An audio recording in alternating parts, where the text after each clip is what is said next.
Yes dear student, next topic is motion along a straight line. बेटा इधर motion along a straight line को हम दो form में डिस्क्राइब करेंगे, डिस्टेंस और डिस्प्लेसमेंट के रूप में। तो पहले आता है डिस्टेंस। डिस्टेंस क्या होता है बेटा, सुनो। पहला आता है distance. Distance is the actual path covered by the object. Suppose इधर देखो कोई ऑब्जेक्ट है, रेफरेंस पॉइंट उसका ओरिजिन इधर 0 है।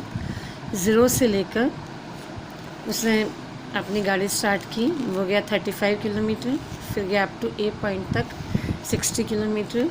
तो हम कहेंगे कि उसका डिस्टेंस कवर्ड कितना है, 60 किलोमीटर। और उसके बाद दूसरा टॉपिक आता है डिस्प्लेसमेंट। डिस्प्लेसमेंट क्या होता है बेटा, इनिशियल पोजीशन और फाइनल पोजीशन के बीच में जो उसका एक्चुअल पाथ कवर हुआ है, that is the displacement.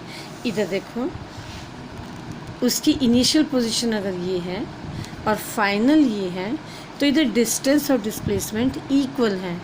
Means वो यहाँ से यहाँ गया 60, डिस्टेंस 60, डिस्टेंस हो गया 60, और ऐसे ही डिस्प्लेसमेंट भी उससे कितना हुआ, 60। लेकिन अगर वो बाई चांस इधर से मुड़ के इधर आ जाता है बी पोजीशन पर, तो उसका डिस्टेंस कितना हुआ बेटा, मीन्स ये तो था ओ से ओ ए और इसमें भी ये था ओ ए। अब वो गया ओ से ए तक और ए से वापस बी पर आया है, तो उसका डिस्टेंस कितना हो गया, 60 प्लस ये वापस 25, तो कितना हो गया, 60 प्लस 25 कितना आ गया, 60 प्लस 25 85 किलोमीटर। लेकिन अगर हम इधर डिस्प्लेसमेंट देखते हैं तो उसका डिस्प्लेसमेंट कितना हुआ, वो वापस बी पोजीशन पर आया। उसकी इनिशियल पोजीशन ये थी और फाइनल पोजीशन ये है, तो बीच का डिस्टेंस कितना है इसका, 35। इनिशियल और फाइनल पोजीशन के बीच में इसका डिस्प्लेसमेंट कितना हुआ, 35 किलोमीटर। तो बेटा ये डिफरेंस है, मीन्स डिस्टेंस और डिस्प्लेसमेंट में distance is the actual path covered by the object और displacement is the distance between initial and final position. अगर सपोज ये इधर 0 से 60 गया और इधर से वापस आया 60 से इधर 40 और कवर कर लिया, वो दूसरे डायरेक्शन में कवर कर लिया उसने, इधर हम कहेंगे डिस्प्लेसमेंट जो है नेगेटिव है।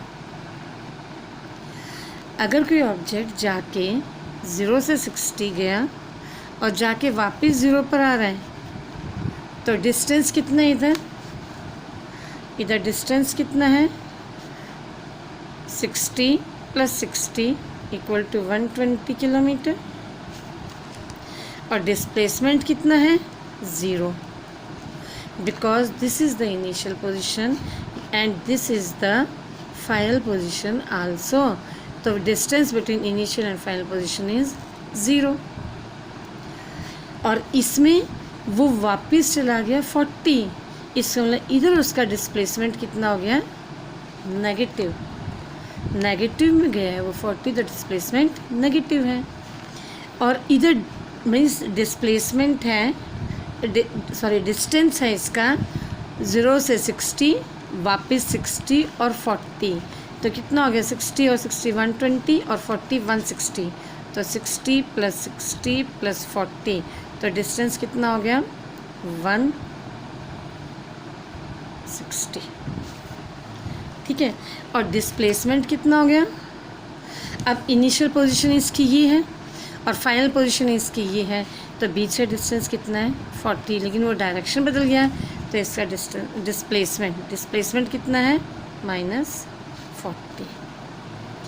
तो आपने क्या देखा इधर कि डिस्टेंस हमेशा पॉजिटिव है, डिस्टेंस पॉजिटिव पॉजिटिव पॉजिटिव, और डिस्प्लेसमेंट क्या देखा आपने, पॉजिटिव भी है, नेगेटिव भी है और 0 भी है। तो इधर से हमने क्या सीखा, डिस्टेंस और डिस्प्लेसमेंट में डिफरेंस क्या सीखा, एक तो एक्चुअल पाथ कवर्ड, और इसमें वो it is the distance between initial and final position. दूसरा, it is always positive, it can be positive, negative और ज़ीरो। एक और चीज़ है, ये होती है स्केलर क्वांटिटी और ये होती है वेक्टर क्वांटिटी। अब स्केलर और वेक्टर क्या है?